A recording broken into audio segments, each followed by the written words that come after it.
બાજુ ઠોકાઈ ગયેલું છે, એક્સિડન્ટ થયેલો રોડ બાજુ પણ વેગમાં આવતું રહ્યું હોય બેટા તને મારવાનું નહીં હવે ના માર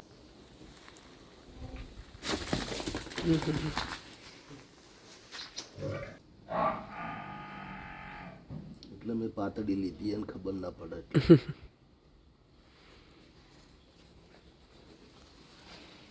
તો કેમ છો મારા વાલા ગુજરાતીઓ, હું છું આપનો ક્રેઝી બ્રધર. અને ભાઈ આજેથી કોલેજમાં રજા, કોલેજમાં નહોતા જ્યાં અને હું ઘરે કામ કરતો હતો, કલર કરતો હતો અને ભાઈનો ફોન આવ્યો ખેતરમાંથી ફટાફટ અહીંયા આવ્યા. કૂતરાઓએ એક રોજડાના બચ્ચાને માર્યું. તો ભાઈ અમે પકડીને રાખ્યું છે અહીંયા અને ફોરેસ્ટવાળાને કોલ કર્યો, બધા ડૉક્ટર આવે અહીંયા અને એને દવા કરાવવાની. અને અહીંયા ભાઈ એનો એક પગ એકદમ બિલકુલ અલગ થઈ ગયો, ફક્ત ચામડી ઉપર જ લટકી રહ્યો એમ કહીએ તોય ચાલે, કારણ કે હાડકું તો બિલકુલ તૂટી ગયું. પગ બિચારાને હાર્યો હાવખે તૂટી ગયો, ખાલી ચોપડી ઉપર.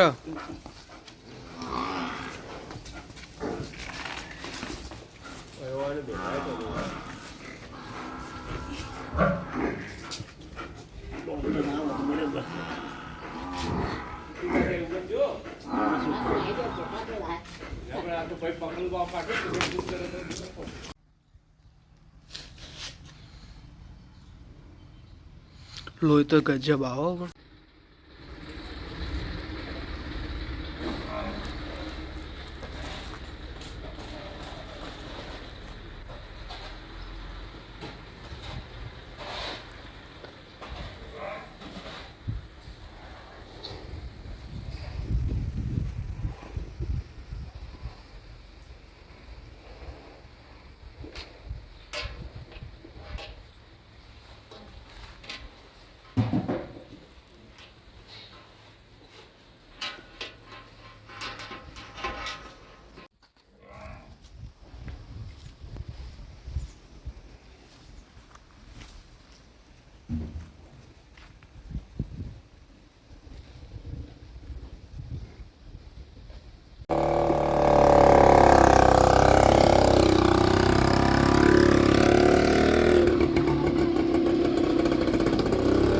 કાલે ગયા હતા અમે. એવું કઈ જગ્યાએ? હવે તળાવ છે હવે બાજુમાં, હા એ તળાવથી જ કાલે એક્સિડન્ટ થયેલો હતો ને કૂતરા હોય થોડું ઘાયલ કર્યું. શું રોજડું જ હતું? આવું જ હતું બસ. પગ તૂટી ગયો, ચોપડી ઉપર જ વળી. કાલે આવી રીતે જ હતું.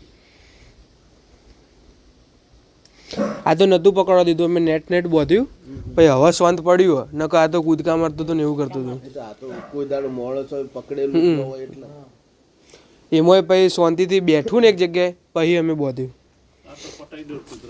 ઓહ કાલે આવું જ હતું દાદા, ઓછી જ લઈ ગયા કાલે અત્યાર વખત જ આ ખાડો તળાવ આ દોડીને ચોક ભરાઈ રહ્યો છે કદાચ.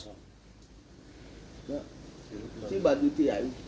આ તો આપણો ખેતરમાં હતું. આ તો આ બચ્ચો રોડ બાજુ ઠોકાઈ ગયેલું છે, એક્સિડન્ટ થયેલો રોડ બાજુ પણ વેગમાં આવતું રહ્યું હોય એક વખત તો કાલ પેલા ને એવું જ થયું એને બચારાના આવી રીતે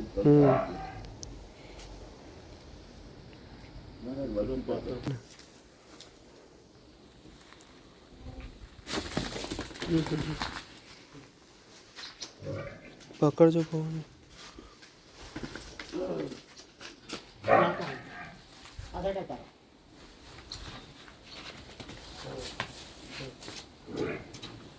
બેટા તને મારવાનું નહીં હવે ના મારી આવે તને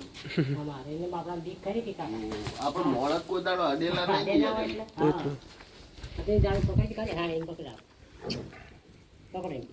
ઇન્જેક્શન બ્લડ બંધ કરી નાખું.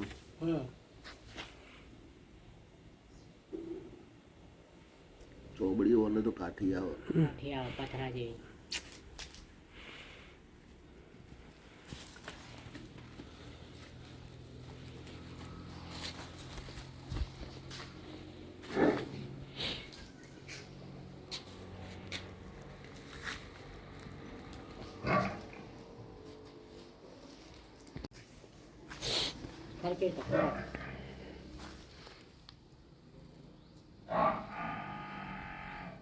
એટલે મેં પાતળી લીધી એને ખબર ના પડે.